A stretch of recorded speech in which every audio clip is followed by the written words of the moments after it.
দর্শক, রাজধানীর ৩০০ ফিটের সংবর্ধনা মঞ্চে রয়েছেন সহকর্মী হাসান আল মাহমুদ। আমরা সরাসরি যুক্ত হচ্ছে সেখানে। হাসান, মঞ্চের সর্বশেষ পরিস্থিতি কি? নেতাকর্মী সমর্থকরা কি বলছেন, আর নেতাকর্মী সমর্থকদের উচ্ছ্বাস কেমন দেখছেন, জানাবেন।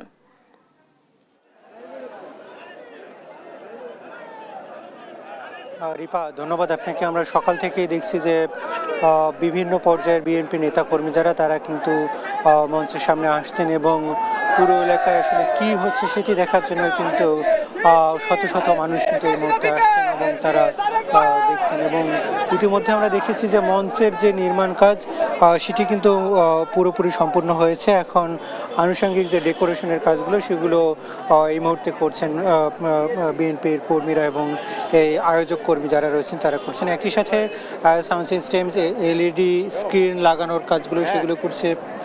স্যানিটাইজেশন যেসব কাজ, স্যানিটারি যেসব কাজ সেগুলোও কিন্তু করা হচ্ছে এবং নিরাপত্তার জন্য যে বাড়তি কিছু ব্যবস্থা করা হচ্ছে, বিশেষ করে রাইজারে লাগানো হচ্ছে এবং নিরাপত্তার জন্য চৌকি স্থাপন করা হচ্ছে, সেগুলো কিন্তু মোটামুটি চলছে। একই সাথে আমরা দেখেছি যে পুরো এলাকা কিন্তু সিসিটিভি ক্যামেরার আওতায় নিয়ে আসা হয়েছে। যদিও ৩০০ ফিট এই রাস্তাটি এর আগে থেকেই সিসিটিভি ক্যামেরার আওতায় ছিল, তবে এই সমাবেশকে কেন্দ্র করে আরও অনেকগুলো সিসি ক্যামেরা কিন্তু এখানে স্থাপন করা হচ্ছে এবং সেটার জন্য যে কন্ট্রোল রুম সেগুলো ইতিমধ্যে নির্মাণ করা শুরু হয়েছে আমরা দেখছি এবং সেগুলো কিন্তু অনেকটা শেষ পর্যায়ে। এবং একই সাথে আমরা দেখছি যে পুলিশের ব্যাপক সদস্য মোতায়েন করা হয়েছে এখানে এবং নিরাপত্তার জন্য যাতে কোনো ধরনের ত্রুটি না হয় সে ব্যাপারে কিন্তু তারা সর্বোচ্চ সতর্কতার সাথে দায়িত্ব পালন করছেন। এবং একই সাথে আমরা দেখছিলাম যে এখানে আসা বিএনপির কর্মীরাও বলছেন যে তারা বিএনপি চেয়ারপারসন তারেক রহমানকে কেন্দ্র করে কোনো ধরনের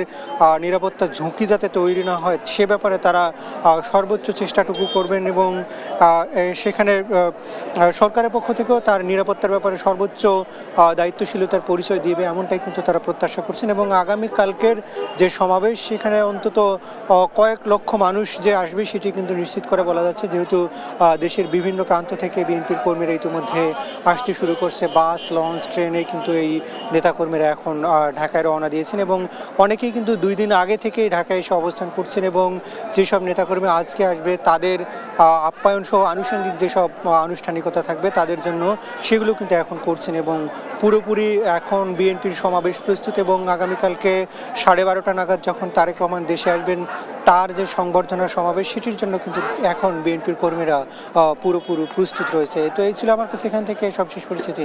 রিপা।